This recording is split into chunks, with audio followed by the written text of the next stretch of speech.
मैं हूं अजय शर्मा और आप देख रहे हैं आर्या न्यूज।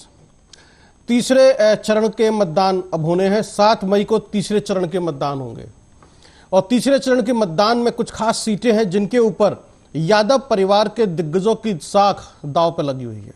मैं बात कर रहा हूं फिरोजाबाद, मैनपुरी जैसी सीटों के बारे में। वैसे फिरोजाबाद से लेकर इटावा तक, सैफई तक यादव बेल्ट कही जाती है, जिसके अंदर एटा, मैनपुरी, कासगंज जैसी सीटें आती हैं, जिसमें सिरसागंज भी है, जसवंत नगर भी है, ऐसी सीटें इसके अंदर आती हैं। यह पूरी एक तरीके से यादव बहुल सीटें हैं और यादव बेल्ट कहा जाता है इसको। जैसे जाटलैंड कहा जाता है इसको, यादव लैंड भी कहा जाता है। यहाँ पर डिंपल यादव, शिवपाल यादव और अक्षय यादव, आदित्य यादव की साख दांव पर है। बदायूं से इस बार जो है आदित्य यादव चुनाव लड़ने जा रहे हैं। आदित्य यादव शिवपाल यादव के बेटे हैं। पहले यहाँ बदायूं से पहले धर्मेंद्र यादव सांसद रह चुके हैं। उसके बाद जब इस बार बात चली तो अखिलेश ने जो है शिवपाल यादव को कहा कि आप चुनाव लड़िए। तो शिवपाल ने पहले तो मन बनाया, फिर बाद में मना कर दिया और आदित्य यादव वहां से चुनाव लड़ेंगे। अब फिरोजाबाद सीट से रामगोपाल यादव के बेटे अक्षय यादव चुनाव लड़ने जा रहे हैं। तो फिरोजाबाद की जो सीट है वो जो है मुस्लिम और यादवों की सीट है, सबसे ज्यादा अधिकता है यहां पर। तो ऐसे में फिरोजाबाद और बदायूं और मैनपुरी, जहां से मैनपुरी से डिंपल यादव चुनाव लड़ रही हैं, तो ये जो सीटें हैं यहां पर इन 3 दिग्गजों की साख दांव पर है एक तरीके से देखा जाए तो तीसरे चरण में। वैसे आजमगढ़ से धर्मेंद्र यादव भी चुनाव लड़ रहे हैं। फिलहाल इन तीनों के बारे में बात करेंगे और समझेंगे कि इन सीटों पर क्या होने जा रहा है। आगरा की सीट का भी हमने जिक्र नहीं किया, आगरा और हाथरस की सीटें भी इसमें शामिल है, फतेहपुर सीकरी भी है। लेकिन फिरोजाबाद से लेकर बदायूं तक, फिरोजाबाद, बदायूं, मैनपुरी, इन सीटों पर समझेंगे क्या समीकरण बनने जा रहे हैं। तो अक्षय यादव रामगोपाल यादव यानी प्रोफेसर रामगोपाल यादव के बेटे हैं और चुनावी मैदान में हैं। एक बार पहले भी वो सांसद रह चुके हैं फिरोजाबाद से, लेकिन दूसरी बार में हार गए थे। इस बार फिर से अपनी किस्मत को आजमा रहे हैं। ये सीट हमारे सामने है। अखिलेश यादव का जो परिवार है, जिसे कभी मुलायम सिंह यादव परिवार कहा जाता था, आजकल उसे अखिलेश यादव परिवार कहा जाता है, उसकी साख के दांव पर है। 3 लोग उसके तीसरे चरण में हैं। तो 100 सीटों पर चुनाव होना है और इसमें से जो सीटों का जिक्र मैंने आपसे किया, ये बड़ी इंपॉर्टेंट सीट है। मैनपुरी से डिंपल यादव प्रत्याशी हैं, चुनाव प्रचार कर रही हैं। इसके अलावा फिरोजाबाद से अक्षय यादव और बदायूं सीट से आदित्य यादव। आदित्य यादव शिवपाल यादव के बेटे हैं। तो ये 3 दिग्गज यादव परिवार से, और कांग्रेस पार्टी इनको गठबंधन में है समाजवादी पार्टी के साथ उत्तर प्रदेश में। तो किस तरीके से चुनाव लड़ती है और किस तरीके से चुनाव लड़वाती है, ये अपने आप में दिलचस्प होगा।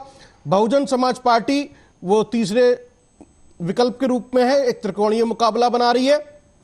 सामने है भारतीय जनता पार्टी, जिसके बारे में कहा जा रहा है कि इस बार वो जो है तीसरी बार भी जीतने के लिए संघर्ष कर रही है या फिर काम कर रही है। लेकिन वहीं कोशिश की जा रही है कि इस बार भारतीय जनता पार्टी को रोक लिया जाए। तो किस तरह का चुनावी मुकाबला होने जा रहा है, 2 मेहमान हमसे जुड़ेंगे, बातचीत करेंगे, समझेंगे क्या है राजनीतिक समीकरण, सामाजिक समीकरण, जातीय समीकरण, धार्मिक समीकरण, यानी कि सोशल जो एक इक्वेशन है वो क्या है यहाँ पर। और जो सोशल इंजीनियरिंग के लिए बहन जी को एक एक्सपर्ट माना जाता था और कभी मुलायम सिंह यादव को भी एक्सपर्ट माना जाता था कि वो सोशल इंजीनियरिंग के एक्सपर्ट हैं। तो इस बार क्या होने जा रहा है, और सबसे जरूरी तीसरे चरण में जो 10 सीटें हैं उसके ऊपर कौन कौन अपनी किस्मत आजमा रहा है। तो इन्हीं लोगों से बात करेंगे कि क्या होने जा रहा है तीसरे चरण में। अनुज गुप्ता हमसे जुड़ेंगे, बातचीत करेंगे उनसे। जी अनुज, कैसे देख रहे हैं तीसरे चरण के चुनाव को, जहां पर अखिलेश यादव की परिवार के 3 दिग्गजों की साख दांव पर लगी हुई है। आदित्य यादव शिवपाल यादव के बेटे, डिंपल यादव अखिलेश यादव की पत्नी, और अक्षय यादव गोपाल यादव के बेटे फिरोजाबाद सीट से, कैसे देख रहे हैं? जी जी, देखिए, जहां तक कि लोकसभा इस बार इलेक्शंस का सवाल है, जी कहीं भी टक्कर में कोई पार्टी है नहीं भाजपा के। भाजपा ने जो काम किए हैं पिछले 10 सालों में, जी वो जनता ने देखे हैं, सराहे भी हैं। जो जो वादे भाजपा सरकार ने किए हैं, जो जो वादे मोदी सरकार ने किए हैं, उनको धरातल पर लाई है सरकार। तो इसलिए सभी वर्गों, सभी जातियों, सभी धर्मों का अटूट विश्वास मोदी जी पे है, मोदी जी की सरकार पे, उनकी नीतियों पे है। और ये परिणाम आपको आने वाले समय में दिखाई देंगे, परिणाम में बदलते दिखाई देंगे। और ये पिछली बार हमने 64 सीटें जीती थी यूपी में, इस बार ये आंकड़ा 75 से ऊपर जाएगा। क्योंकि जो सरकार ने इस बार काम किए, चाहे वो राम मंदिर बनाया हो या बहुत सारी ऐसे विकास के कार्य, जो लगातार सड़कों का जाल बिछा रही है, सारे सिटीज को बहुत ही हाइजीन प्रोवाइड कर रही है, तो ये सब जनता अपनी आंखों से बदलते हुए देख रही है। जो पहले नेता सिर्फ वादे करते थे अपनी मैनिफेस्टो में कि ये करेंगे, वो करेंगे, इस तरह की चीजें लाएंगे, वो कभी सिर्फ वादे ही रह जाते थे।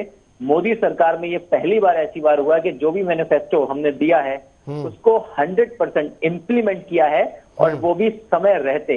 तो इसका बहुत अच्छा परिणाम आपको देखने को मिलेगा। हमारी जो सीटें बढ़ के आएंगी ये अभूतपूर्व होगी। जी चलिए, अभूतपूर्व होंगी, लेकिन कयास तो यहाँ तक लगाए जा रहे हैं कि इस बार जो है इंडिया गठबंधन आपको जो है 40 पर रोक लेगा। इंडिया गठबंधन क्या कोई भी हमें नहीं रोक पाएगा, क्योंकि देखिए, रोकने की बात नहीं है। जनता जानती है कि उसके लिए कौन सही है। आप जनता को बरगला नहीं सकते। वो देख रही है विकास होता हुआ, वो देख रही है जो समस्याएं यूपी में पिछले 40-50 साल से थी और वो कैसे पिछले 10 सालों में दूर हुई हैं, क्या किस तरह से प्रगति हो रही, किस तरह से विकास हो रहा है। तो इंसान जो है, जो जनता है, वो विकास पे वोट देगी, उनकी नीति, मोदी जी की नीतियों पे वोट देगी, किसी के चेहरे या किसी के उस पे नहीं।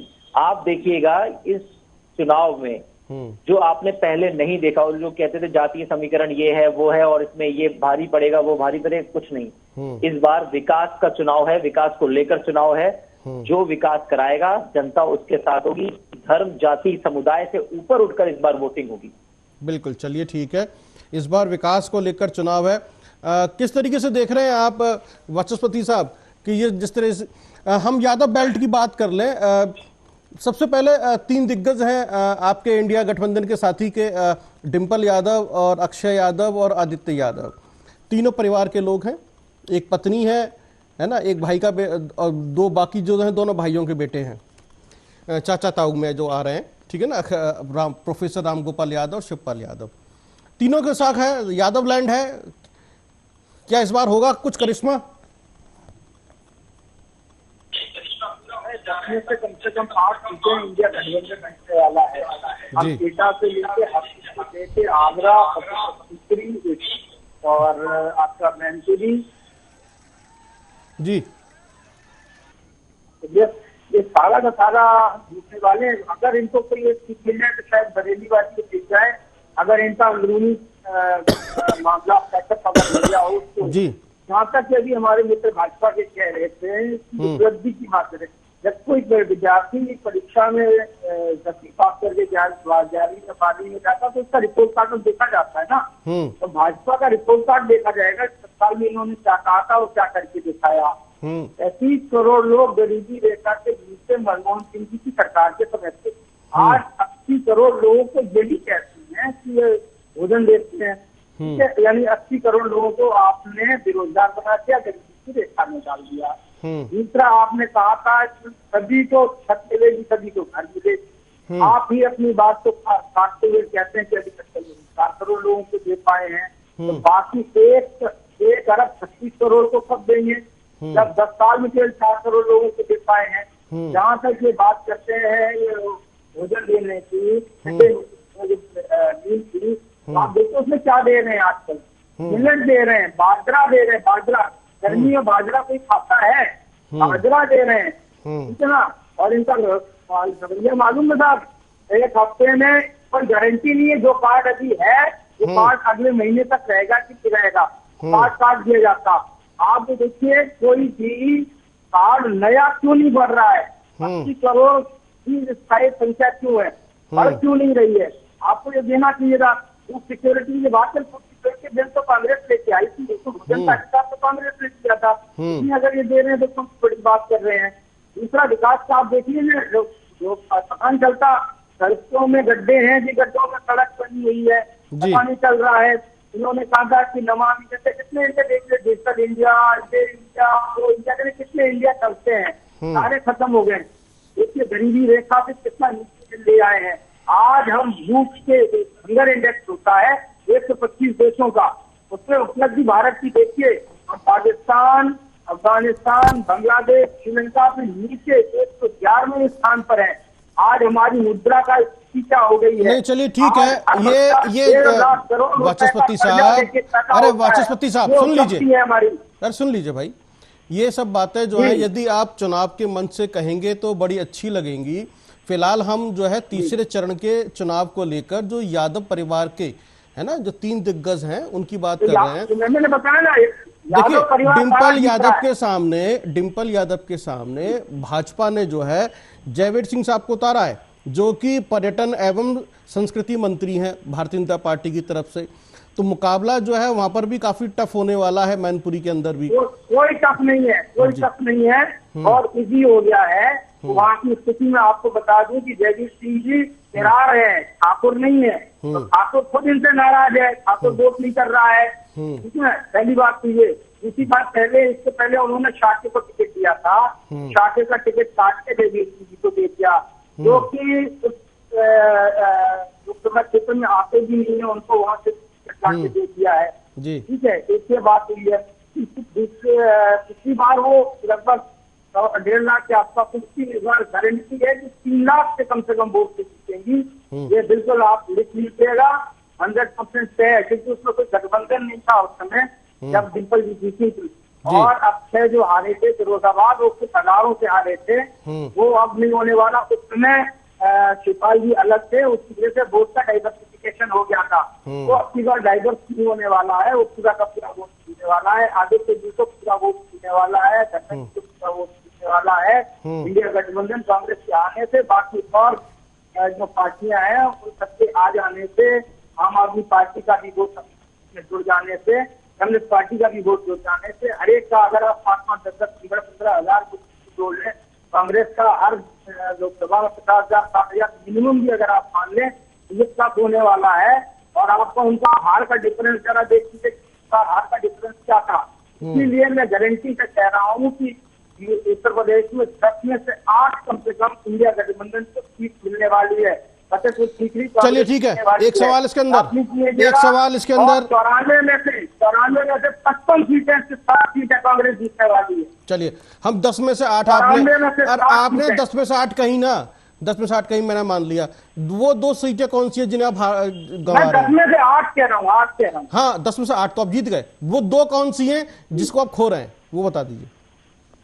एक जगह बरेली हो सकती है, अगर इन्होंने घर को मैनेज कर लिया, अगर संतोष गंगवार जी वाला तो एक बरेली, और दूसरा एक सीट हो सकती है। और अगर उनका घर का पिटौल बना रहा, जिस प्रकार का उनके सीट बंटवारे में हुआ है, तो हम 10 जीत जाएंगे। नहीं अब आपने एक बरेली हो गई, दूसरी कौन सी है? हाँ जी, बरेली के बाद एक और सीट बताइए। बरेली के बाद कोई और सीट जीत सकते हैं, एक और मान लीजिए दिल्ली के बाहर से कोई टिकट उठ जाए, चलिए मान लेते हैं तो 2 नहीं मानना क्या है? जब आप कह रहे हैं कि 8 हम जीतेंगे, आप श्योर हैं, तो 2 का आप नाम बताइए। आपने कहा बरेली अगर मैनेज कर ली तो खैर ये जनता समझ गई आप क्या कहना चाह रहे हैं। फिलहाल अनुज जिस तरीके से कह रहे हैं कि ठाकुर आपसे नाराज हैं भैया, और ऐसा कुछ होने वाली नहीं, जयवीर सिंह जो है हार जाएंगे इस बार डिम्पल से। मैं हमारे वरिष्ठ नेता जी हैं कांग्रेस से, मैं उनको सुबह नमस्कार करना चाहूंगा। बस इतना कहना चाहूंगा कि होमवर्क थोड़ा सा कम करके आए हैं भाई साहब। जैसे उन्होंने बात की कि भाजपा सरकार में अनाज नहीं मिल रहा है या फिर राशन नहीं मिल रहा है, गरीबी रेखा से लोग नीचे चले गए हैं, तो आपने धरातल पर जाकर लोगों को देखा नहीं है। जो योजनाएं मोदी जी ने दी हैं वो जमीनी स्तर पे पहुंची हैं। पहले सिर्फ बिल पास होते थे, योजना बनती थी, लेकिन किसी को उसका फल नहीं मिलता था। रिजल्ट 0 होता था या 10-5% होता था। आज जो योजना मोदी जी लागू करते हैं या यूपी सरकार लागू करती है, वो एक एक गरीब को मिलती है, अंत्योदय तक। ये सबसे बड़ा इम्प्लीमेंटेशन में सबसे बड़ा फर्क आया है। और जैसे कि मैंने आपको एक चीज और बता दूं, हमारे वरिष्ठ नेताजी कह रहे थे, ये जितनी भी पार्टी हैं पूरे इंडिया में, चाहे वो क्षेत्रीय हो या नेशनल पार्टीज, उनका एजेंडा अभी भी सिर्फ जाति, समुदाय और धर्म पर ही टिका हुआ है।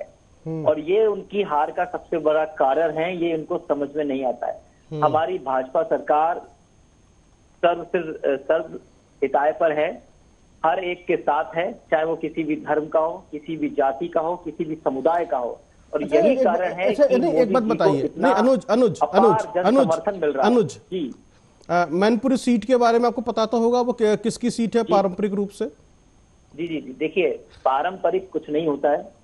ये पारंपरिक जो भ्रांतियां थी, ये सब धीरे धीरे दूर हो रही हैं। और आने वाले समय, मैंने वही आपसे कहा, जैसे अगर मैनपुरी की बात करें तो लोग कहते हैं कि इसमें 4.25 लाख यादव हैं, 3.25 लाख शाक्य हैं, 1.25 लाख ब्राह्मण है, 1 लाख लोध है, 50,000 मुस्लिम है। ये सारे आंकड़े हैं। देखिए, है तो ये भारत के नागरिक। नहीं, एक आंकड़ा और है, एक आंकड़ा और है जो आपने छोड़ दिया। एक आंकड़ा और ये है कि 1996 से ये सपा के पास ही है सीट। आपके जयवीर सिंह सिर्फ मैनपुरी विधानसभा से जीत कर आए हैं और ये लोकसभा चुनाव है। तो क्या इस बार वो करिश्मा होगा? क्या जयवीर सिंह जो है वो बड़ा उलटफेर कर देंगे, इतिहास रच देंगे कि समाजवादी पार्टी से वो सीट छीन लेंगे? मैं ये आप भाई साहब कह रहे थे ना कि 8 सीट वो जीतेंगे, 2 छोड़ेंगे। मैं तो कह रहा हूँ कि 10 में से 10 सीट भाजपा को जाएंगी। आने वाला वक्त बताएगा। जिस दिन आप चुनाव के रिजल्ट आएंगे तो आप देखेंगे कि कितना बड़ा परिवर्तन हुआ है। लोगों ने जो लोग वोट करेंगे वो जाति, समुदाय, धर्म के ऊपर जाकर वोट करेंगे। मैं वही कह रहा हूँ, इस बार जो चुनाव हो रहा है वो किसी भी जाति, धर्म, समुदाय पर नहीं हो रहा है, बल्कि विकास के मुद्दे पर चुनाव लड़ा जा रहा है। और भाजपा सरकार सिर्फ विकास के मुद्दे पर लड़ रही है। वो कहीं भी ये समीकरण नहीं देख रही है कि हमारे यहाँ पर ठाकुर ज्यादा है तो यहाँ पर ठाकुर प्रत्याशी उतारा जाए, या फिर यहाँ पर यादव ज्यादा है तो यादव प्रत्याशी। हम कुछ भी ऐसा नहीं देख रहे हैं। हम ये देख रहे हैं उस क्षेत्र के लिए कौन उम्मीदवार बेहतर साबित हो सकता है, हम उसको लेकर आए जनता के सामने। और ये जितनी भी योजनाएं हैं वो केंद्र सरकार की हैं, तो जितनी भी योजनाएं मिलेंगी वो सभी जाति, धर्म को बराबर से मिलेंगी। इसलिए भाजपा को लोग वोट करेंगे, उसके कैंडिडेट को वोट करेंगे, सुशासन के लिए वोट करेंगे और विकास के लिए वोट करेंगे। चलिए ठीक है, तो ये एक विकास के लिए वोट करेंगे। और हाँ बिल्कुल वाचस्पति साहब काउंटर कर सकते हैं आप। देखिए, सब पहली बात हमारे भाजपा के मित्र कह रहे हैं विकास तो पैदा ही नहीं हुआ। दूसरी बात ये कह रहे हैं किसान को डूबने आए की बात कर रहे थे। हम तो एमएसपी पे गारंटी देने को तैयार हैं। आप भी जीएसटी लेते रहे हैं। किसानों का कोई भी उत्पाद हो, चाहे वो हार्वेस्टर हो, चाहे वो ट्रैक्टर हो, चाहे कोई भी प्रकार कोई भी कृषि यंत्र लिया जाए, उसको 18 से 28% जीएसटी लेते थे। ठीक है ना। हमने कहा है कि अगर हमारी सरकार आ जाएगी तो हम जीएसटी मुक्त कर देंगे। फसल बीमा योजना पर इन्होंने 16,000 करोड़ रुपए किसानों से लिया है फसल बीमा के नाम से। और क्षतिपूर्ति में मालूम है जब आपको आश्चर्य होगा, ये अभी मित्र हमारे कह रहे थे डेटा लेके नहीं आए। 25 पैसा, किसी को 50 पैसा, किसी को 1.5 रुपया, 4 रुपया, इस तरीके का है। दूसरा आयुष्मान कार्ड की बात करते हैं, 5 लाख का ये देने का बात करते हैं। मानिए किसी परिवार में 5 लोग हैं तो डिविजिबल हो जाता है, तो 5 लाख लोगों 5 लाख का जो कार्ड है वो एक व्यक्ति का 1 लाख रुपए का इलाज होगा। जरा किसी प्राइवेट हॉस्पिटल में जाके जरा देख लीजिए या सरकारी अस्पताल देख लीजिए, एक बार में वो ड्रेन हो जाता है सारा का सारा। हम 25 लाख रुपए लेते हैं, हम राजस्थान में 25 लाख रुपए लेते हैं। हमने वादा किया हर व्यक्ति का 25 लाख का हम इलाज कराएंगे। 5 लाख में क्या होता है, कोई अगर किसी को गंभीर बीमारी हो जाए तो कुछ नहीं कर सकते। इन्होंने क्या किया है, 4 साल के लोगों को रोजगार दिया, 4 साल। आपको किस तरह अग्निवीर का देखिए किस तरीके से अग्निवीर आ गए हैं घर से, ऐसा कोई कर्जा नहीं दिया है और बस निकाला है इन्होंने। इसके अलावा श्रम का कोई सम्मान नहीं किया है। हम शहरी सम्मान योजना के तहत मनरेगा के तहत 400 रुपए देने वाले हैं, अप्रेंटिस को 1 लाख रुपए देने वाले हैं। इसके अलावा महिलाओं को 1 लाख रुपए देने वाले हैं। इन्होंने क्या दिया, गाँव की सड़कें आप जरा देख लीजिए, लिंक रोड प्रधानमंत्री सड़क योजना होती थी, उनकी हालतें बिगड़ गई है। 10 से 15 साल से सड़कें नहीं बनी हुई हैं। और आज क्या करिए, जल की बात करते थे, पानी नहीं है। लोगों को देखा आपने, मथुरा में देखा था बाइकआउट हुआ, देख ले कहाँ बाइकआउट हो रहे हैं, इलेक्शन से बाइकआउट हो रहे हैं, तो उसमें आप पानी तक नहीं पिला पा रहे हैं, आप और क्या करेंगे। लोगों का देखिए 50 किलो का खाद का कट्टा होता था, वह घट के 40 किलो का हो गया, और उनकी कीमत कहाँ पहुंच गई। किसान के साथ क्या किया, किसानों की हत्यारी सरकार है, जो हमारे यूथ है उनको एम्प्लॉयमेंट नहीं दे पा रहे हैं, बराबर नौकरी 30 लाख रोजगार आपके वैकेंट पड़े हुए हैं, आपने उसमें क्या किया, आपने विकास का काम क्या किया, कोई नहीं किया। केवल आप धर्म की अपील चटा कर लोगों को मदहोश रखना चाहते हैं और उसी पर काम करना चाहते हैं। बात जब आप करेंगे तब केवल पाकिस्तान, ये लब जिहाद, ये दुनिया भर का मंदिर, ये सब चीजें आप फसाना करते हैं। आप विकास की बात कर ही नहीं पाते, आपका एजेंडा है ही नहीं, आप यही नहीं है, विकास तो हुआ ही नहीं है।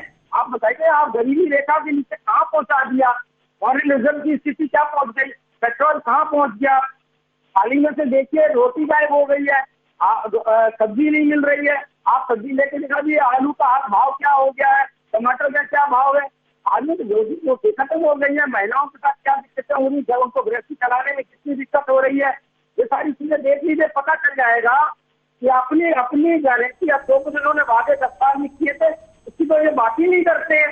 ये तो बातें दुनिया भर की, अगर मंगलसूत्र दे देंगे, सम्मान कर देंगे, तो राजाओं के तरीके से काम कर रहे हैं, सोना बांट देंगे। अरे कहाँ कौन से मैनिफेस्टो में लिखा है, कहाँ पर लिखा हुआ है।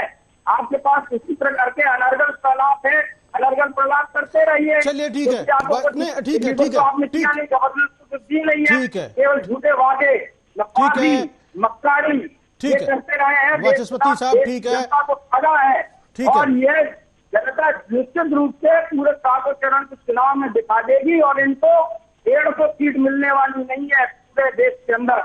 चलिए ठीक है। अब ये आपके पार्टी के हाईकमान ने कह दिया एक ज्वाइंट प्रेस कॉन्फ्रेंस में कि 150 सीटें आएंगी, तो सारे प्रवक्ता 150 सीटों पर अटक गए हैं। चलिए खैर, अच्छी बात है, हम वही बात करेंगे ना जो कहा गया है सर। कोई बात नहीं, अपना खुद का भी आकलन होता है कि भाई आपको क्या लग रहा है।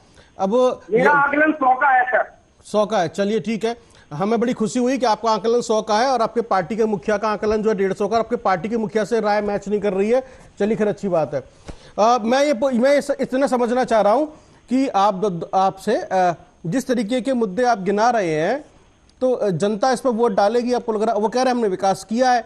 अब ये 4 जून को पता चलेगा कि जनता ने किसको चुना है, आपके विकास को चुना या फिर आपके मुद्दों को चुना। जो आप कह रहे हैं किस पे उन्होंने भरोसा किया और वाकई क्या था सच, है ना। कोशिश तो ये है। फिलहाल भारतीय जनता पार्टी के पास में अपनी जो सीटें हैं उनको बरकरार रखने की चुनौती है, और आपके पास में खोई हुई सीटें वापस हासिल करने की चुनौती है। चुनौती सिर्फ यही है। अब जैसे डिंपल यादव को हम जिक्र कर रहे थे, आपने मुद्दे गिना दिए, अच्छी बात है। जनता किन मुद्दों में वोट डालती है। अक्षय यादव को लेकर यदि बात करें फिरोजाबाद सीट से, तो किस तरह का मुकाबला होने वाला है? अक्षय यादव जो है इस बार जो है साइकिल चला पाएंगे, नहीं चला पाएंगे, या इस बार वहां जो है फिरोजाबाद में कमल ही खिलेगा? जी अनुज। देखिए, मैं इस बात पर आऊं उससे पहले मैं एक चीज कहना चाहूंगा कि जितने भी आपने देखे होंगे कांग्रेस के प्रवक्ता बोलते हैं, तो वो इतना तेज बोलते हैं, उन्हें इतनी चीजें रटा दी गई हैं कि ये बोलना है कि उन्होंने कुछ नहीं किया, किसी को कुछ नहीं दिया, अनाज का दाम नहीं मिल रहा है, ये हो गया वो हो गया, सेम लाइन्स रिपीट करते हैं। उनकी अपनी कोई भी थिंकिंग है ही, थॉट प्रोसेस है ही नहीं। जहां तक मैं बात कर रहा हूं, अगर जो सुविधाएं भाजपा सरकार में, जो सिक्योरिटी भाजपा सरकार दे रही है, वो आज से पहले कभी किसी सरकार ने नहीं दी। पहले ठेके जो हुआ करते थे वो सारे नेताओं के अंडर में चलते थे, माफिया लोग उनके चलाते थे, किसी भी किसान का उसको दाम नहीं मिलता था। हर एक ठेके, आपको जानकारी होगी, आप तो न्यूज पे हैं, आप पता करिएगा, पहले सारे ठेका नेता चलाते थे, माफिया चलाते थे, और किसानों से दिन दहाड़े लूट हो जाया करते थी, जो चाहे वो करते थे। आज वो भाजपा सरकार में सारे माफिया या तो पलायन कर गए हैं, या उन्होंने वो जिंदगी छोड़ दी है, और या जेल के पीछे बंद है। ये सिर्फ भाजपा सरकार में ही संभव है। हर इंसान की सिक्योरिटी के लिए भाजपा सरकार प्रतिबद्ध है। हर नागरिक को, चाहे वो किसी भी वर्ग, किसी भी जाति, किसी समुदाय का हो, उसको पूर्ण रूप से भारत में स्वतंत्रता से रहने का अधिकार अगर किसी भी शासन, किसी भी सरकार ने दिया है, तो वो भाजपा सरकार ने दिया है। और आप फिरोजाबाद की बात कर अरे रहे हैं। भाई, हम बात कर रहे हैं सीट वाइज, हम जो समझना चाह रहे हैं, अक्षय यादव यदि हराने जा रहे हैं तो कितने वोटों का अंतर रहेगा, मुकाबला हाँ, कैसा मैं वही रहेगा? कह रहा हूं। मैं फिरोजाबाद में अक्षय यादव जी जो हैं सपा से कैंडिडेट हैं और विश्वदीप सिंह जी भाजपा से उम्मीदवार हैं इस बार। देखिए, फिरोजाबाद में भी वही होगा। सपा सरकार पहले यहाँ पर जीती है, मैं मानता हूँ, लेकिन इस बार निर्णय कुछ अलग होगा, कुछ अभूतपूर्व होगा। यहाँ से भाजपा सरकार कम से कम 1 लाख वोटों से जीत दर्ज करेगी। आप चाहे तो कहीं पर लिख लीजिए इस बात। इसकी जो है एक सॉलिड वजह क्या आपको समझ में आती है, वो मत बताइए। देखिए, अगर भाजपा सरकार ने विकास का काम किया, जमीनी स्तर पे जो आपको वहां की जानकारी हो, फिरोजाबाद का कोई ऐसा कोई सॉलिड मुद्दा हो जिसकी वजह से लगता हो कि नहीं, ये भाजपा ने यहाँ किया है ये काम, जिसकी वजह से जो है फिरोजाबाद की जनता भाजपा को ही वोट देने जा रही है। इसमें सीधा सीधा है, जब वहां से सांसद फिरोजाबाद से पहले रहे, उन्होंने किसी तरह का विकास कार्य नहीं किया। किसी भी जनता को जो भी वादे किए थे वो पूरे नहीं किए। जब आप उनके विश्वास पर खरे नहीं उतरेंगे तो इंसान या जनता आपको वोट क्यों देगी दोबारा? वो समझ गई है कि हमारे अगर कहीं भी हमारे क्षेत्र का विकास अगर संभव है तो भाजपा सरकार में संभव है। तो इसलिए वो इस बार सपा को वोट ना देकर भाजपा को वोट करेगी और भाजपा के उम्मीदवार को वहां तक जिताएगी। चलिए वाचस्पति साहब, इस बार जो है आप जो 2 सीटों की बात हो रही है, शायद ये फिरोजाबाद की सीट हो सकती है आपके लिए क्या? जी बिल्कुल बिल्कुल। मैं इसलिए कहना चाह रहा हूँ, शायद वो अध्ययन करके नहीं आए हैं। पिछली बार जो हारे थे वो लगभग 1 लाख वोट से हारे थे। उस समय इंडिपेंडेंट कैंडिडेट एक खड़ा किया था शिवपाल सिंह यादव जी ने, तो लगभग 1.5 लाख के ऊपर करीब वोट थे। आज पूरा का परिवार अभिन्न है, अविभाज्य है, और शिवपाल सिंह जी की वजह से वो जो वोट कटा था वो इकट्ठा हो रहा है। दूसरा जो जनता देश खड़े हुए हैं वो दुनिया वोट बहुत ज्यादा काट रहे हैं। वो जरा वोट तथ्यों को भी अपने दिमाग में रखिएगा। फिरोजाबाद में बहुत ज्यादा वोट को प्रभावित करने वाले हैं। दुनिया वोट इस बार बहुत ज्यादा उनका कटने वाला है। इसके अलावा शाक्य बिरादरी में बहुत तेजी से नामबंद हुई है सपा के लिए। वो इसलिए हुए कि लगातार तो सपा भाजपा साथी बिरादरी के साथ अन्याय कर रही है। जैसे कि इन्होंने मैनपुरी टिकट किया, काट दिया, लेकिन सपा ने देखिए किस तरीके से प्रबंधन किया है। इटावा में जिलाध्यक्ष उन्होंने शाकितो बनाया, और इसके अलावा जो इनके विधानसभा का जो लोकसभा प्रत्याशी था मैनपुरी का, उसको बीजेपी ने शामिल कर लिया। एटा में भी शाह के कैंडिडेट दिया है, फरकाबाद में भी शाह के कैंडिडेट दिया है। मौर्य सैनी समाज के कितना मल्ला, और ये समाज जो है मल्ला के आसपास जो साइड से लगता है, ये सारा का सारा समाज पूरा एकजाई रूप से साके समाज पूरा बढ़ गया था, इस बार नहीं बटेगा। तो इस बार सपा के पास आएगा। इसी बात जो कंसोलिडेशन हुआ है, मुस्लिम वोट का जो इसी बात बंटवारा हो गया था, वो होने वाला नहीं है। मुस्लिम वोट एकजाई तरीके से पूरे देश में एक समान रूप से बट रहा है। दूसरा जो हमारे भाई कह रहे थे, चलिए देखिए, मैं आपको थोड़ी सी मैं आपको जो है वाचस्पति साहब मैं थोड़ी सी आपको जमीनी हकीकत बता दूं। नाम रखना चाहिए, 2014 में बिल ला के भोजन को गारंटी बनाया गया है, इसके तहत ये मिल रहा है, इन्होंने नहीं दिया हुआ है। दूसरा, आपने जो बात कही थी जो इन्होंने उज्ज्वला गैस कनेक्शन दिए थे, मैं बता रहा हूँ वो भरवा नहीं पा रहे। जो इन्होंने जनधन खाते खुलवाए थे उसमें 90% निष्क्रिय हो गए हैं। श्रम के लिए जो योजनाएं इन्होंने चलाई, चलिए मैं आपको थोड़ा सा बता देता हूँ। मैं आपको थोड़ा सा जमीनी हकीकत से रूबरू करा दूं फिरोजाबाद की। वर्कर को 1 पैसा नहीं दिया गया है। शहरी विकास के लिए कोई भी मजदूरों के लिए कोई योजना नहीं बनाई गई है। इस प्रकार कहीं भी रेगुलर कोई ठोस योजना नहीं बनाई। चलिए तो मंदिर मस्जिद मुसलमान पाकिस्तान और कब्रिस्तान इन सभी के नाम पर वोट मांग रहे हैं। और आप धन की कब तक आप अपनी चटाएंगे भाई? कब तक लोगों को बेवकूफ बनाए रहेंगे मंदिर मस्जिद के नाम पर? और 20 वाली कंपनी से आप चंदा ले लेंगे, इलेक्ट्रल बोर्ड ले लेंगे, पाकिस्तान की कंपनी से आप चंदा ले लेंगे।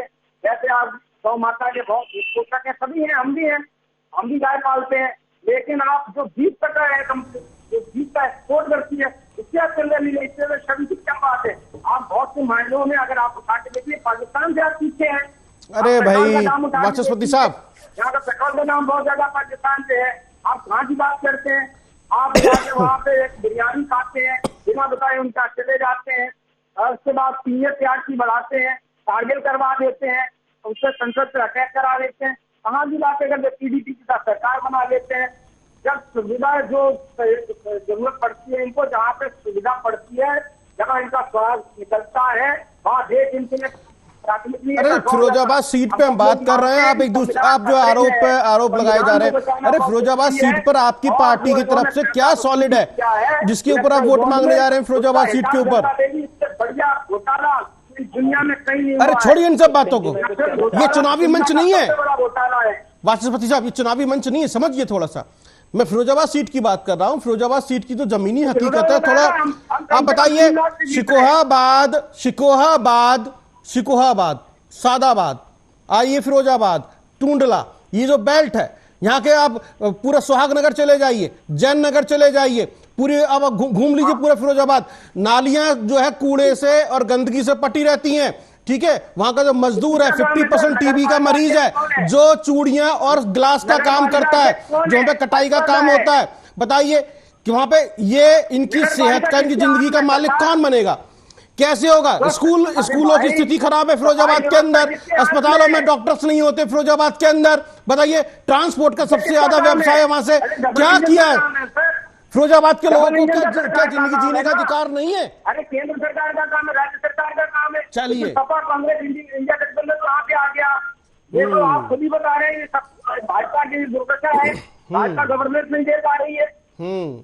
चलिए, यानी कि आप इन मुद्दों पर बात कीजिए ना। चलिए बताइए अनुज, क्या होने जा रहा है फिरोजाबाद के अंदर? फिरोजाबाद की यदि पिछले 20 साल से या 25 साल को उठाकर देख लिया जाए, कोई भी स्थिति बदली नहीं है। आज भी आप वहां के बाजार घूम लीजिए फिरोजाबाद के, या किसी भी छोटी सी फैक्ट्री में चले जाइए, चाहे वो चूड़ी बनाने की छोटी सी फैक्ट्री हो, या फिर केमिकल लगाने वाली छोटी सी फैक्ट्री हो, कटाई छटाई वाले हो, या ग्लास की घिसाई कटाई वाले हो, या फिर ट्रांसपोर्टर हो, या स्कूल कॉलेज हो, सबकी स्थिति खराब है। यहां तक कि वहां के होटल तक की स्थिति खराब है। ऐसे में क्या फिरोजाबाद के लोगों को अच्छी जिंदगी जीने का अधिकार नहीं है? क्या उनको अच्छा घर नहीं मिलना चाहिए? अच्छी सड़कें नहीं मिलनी चाहिए? अच्छे अस्पताल नहीं मिलने चाहिए?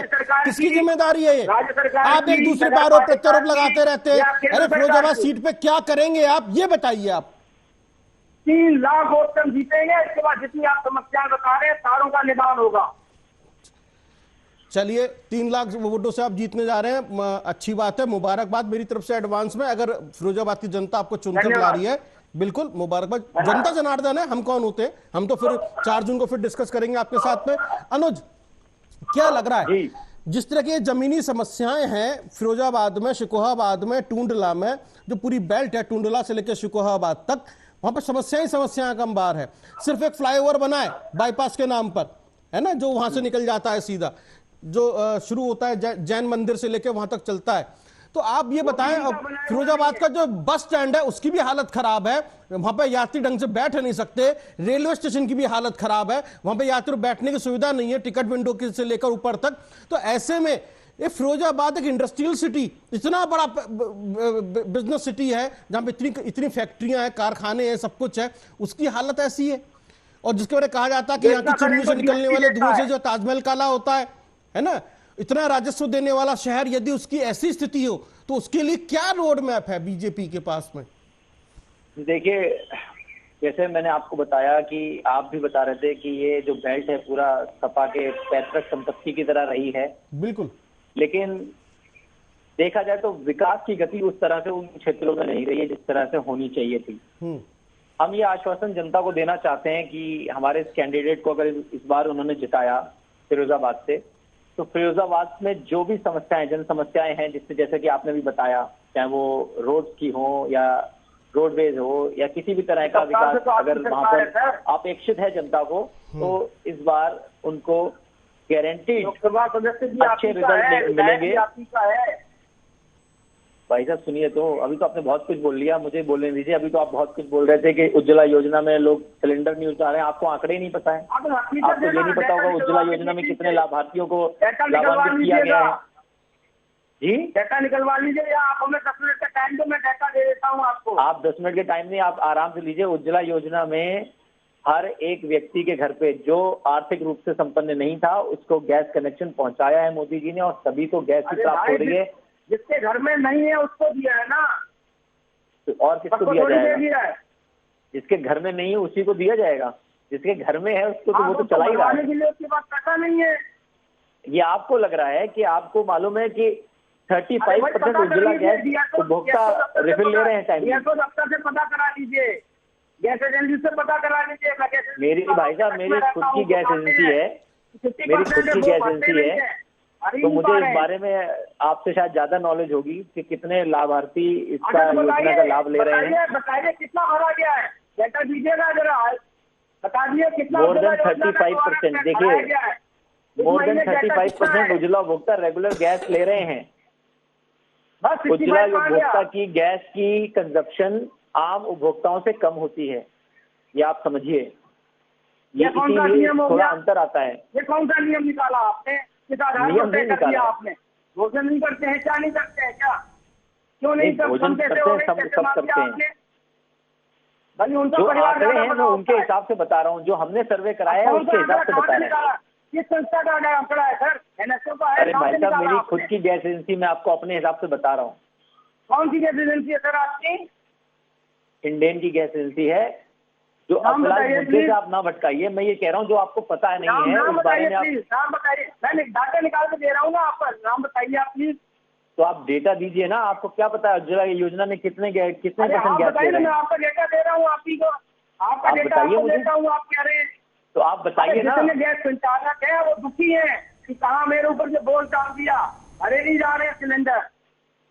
अच्छा, जहाँ तक मुझे पता है कि गैस संचालक तो खुश है, उनकी सेल बढ़ी है, उज्ज्वला योजना में उनकी सेल बढ़ी है। कहाँ सेल बढ़ रही है?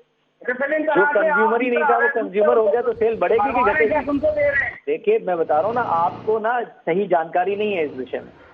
इसमें आप मुझसे बहुत बड़े, मैं बहस आपसे करना नहीं चाहता, लेकिन जो कंज्यूमर नहीं है और कंज्यूमर आपका बन गया, तो आपकी सेल बढ़ेगी कि घटेगी? मोदी झूठ बोलेंगे।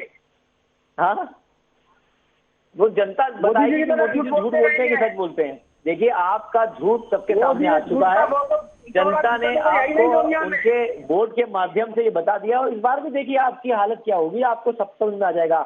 मैं आपको तब से देख रहा हूँ, आपका एजेंडा सिर्फ जातीय समीकरण पे टिका हुआ है कि यहाँ यादव ज्यादा है, हम जीत जाएंगे, यहाँ पर ये ज्यादा है, हम जीत जाएंगे।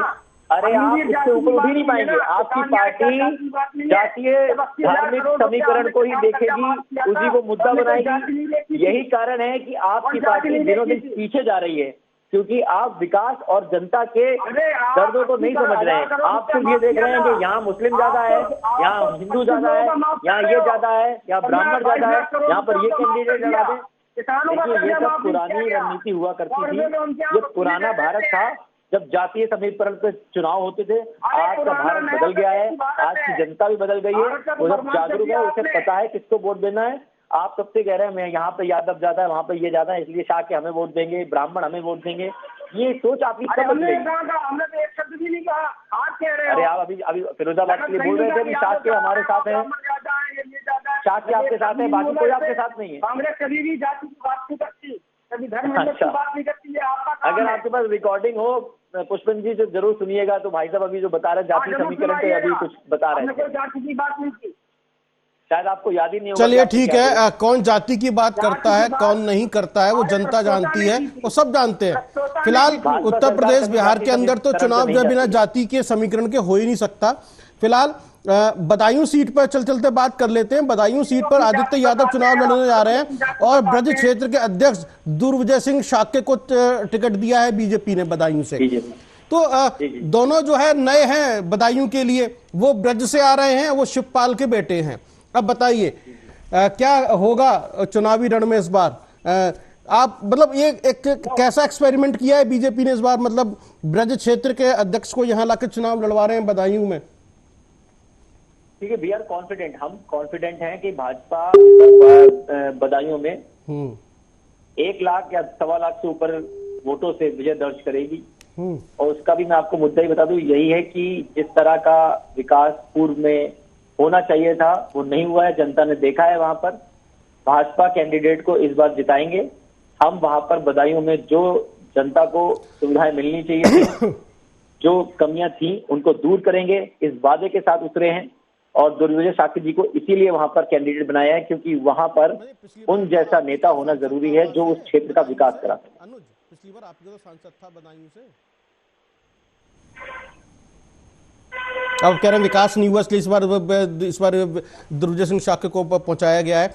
बदायूं से तो आप ही का सांसद था, संघमित्रा मौर्य वहां से जो है सांसद थी बदायूं से, उनका टिकट काट के जो है दुर्योधन सिंह शाक्य को दे दिया। देखिए आप समझ नहीं पाए हैं। हम तो पिछली बार हमें एक कार्यकाल मिला है। आने वाले समय में देखिए हमने जिस कार्यकाल में जितना विकास किया है वो आप पिछले का कार्यकाल देखिए, जो पिछले 30-40 सालों में रहे हैं उन्होंने क्या विकास किया, हमारे कार्यकाल को उनसे कंपेयर करिए, तब आपको समझ में आएगा कि मैं किस चीज पे बात कर रहा हूँ। चलिए ठीक है, वाचस्पति साहब बदायूं के चुनाव को कैसे देख रहे हैं आप? बदायूं में कोई चुनाव है ही नहीं, ये तो 4 लाख से कम आ रही है। चलिए ठीक है, 4 लाख से वोट आ रही है। चलिए इस बार संघमित्रा मौर्य का टिकट काटकर भाजपा ने जो है, पहले वो सांसद थी उनका टिकट काटकर, यानी स्वामी प्रसाद मौर्य की बेटी, उनका टिकट काट के जो है इस बार ब्रज क्षेत्र से दुर्योधन शाक्य को दिया है। और यहां से पहले 2019 में चुनाव हार गए थे धर्मेंद्र यादव, उनकी जगह फिर शिवपाल यादव को दिया, शिवपाल यादव ने टिकट छोड़ दिया और उनकी जगह उनके बेटे आदित्य यादव अपनी किस्मत आजमा रहे हैं, यानी कि चुनावी आगाज कर रहे हैं, अपनी चुनावी राजनीति का आरंभ कर रहे हैं, यहां से चुनाव लड़ रहे हैं पहली बार आदित्य यादव। तो ये जो 3 सीटें हैं जिसका भी हमने जिक्र किया, फिरोजाबाद की अक्षय यादव, मैनपुरी की डिंपल यादव और आदित्य यादव बदायूं से। डिंपल यादव, ये जो सीट है जो पिछली बार भी जो है समाजवादी पार्टी के पास में थी, तीसरे चरण के मतदान जब चुनाव हुआ था तो संभल और मैनपुरी सपा के पास ही थी। तो सपा के इस गढ़ में यानी मैनपुरी में भगवा लहराने की जिम्मेदारी जो है जयवीर सिंह के पास में है। क्या वो उस गढ़ को ढहा देंगे या वहां पर भगवा लहरा देंगे, भारतीय जनता पार्टी का जो है कमल खिला देंगे, या फिर इस बार वहां पर फिर से वही जो है मैनपुरी से डिंपल यादव जीत कर आएंगे और वो बरकरार रहेगा जो 1996 से बरकरार है। लेकिन इतना जरूर है कि इन तीनों दिग्गजों की साख जो है दांव पे जरूर है और ये तीसरे चरण का मतदान बहुत ही ज्यादा महत्वपूर्ण होने वाला है। हम बात करेंगे 7 मई तक आगरा और फतेहपुर सीकरी, हाथरस की सीटों पर बातचीत करेंगे। बेबी रानी मौर्य की सीट जिस की साख कैसे दांव पर लगी है, अभी बीजेपी के उम्मीदवार हैं उनकी भी साख के बारे में डिस्कस करेंगे कि कौन कहां से चुनाव लड़ रहा है और बहुजन समाज पार्टी जो त्रिकोणीय मुकाबला बना रही है वो कैसे अब इस राजनीति में ताल ठोक रही है अपनी। बहुत बहुत धन्यवाद, आप दोनों ने हमें समय दिया। फिलहाल तीसरे चरण का मतदान का आगाज हो चुका है और लोग सभी प्रत्याशियों ने अपने लिए जन समर्थन जुटाना शुरू कर दिया है। जमीनी मुद्दों पर बातचीत हो रही है, भाजपा कह रही है हमने विकास किया है और इंडिया गठबंधन कह रहा है कि आपने विकास नहीं किया है और इसी मुद्दे पर चुनाव होने जा रहा है तीसरे चरण में। बहुत बहुत धन्यवाद, देखते रहिए आप आर्या न्यूज।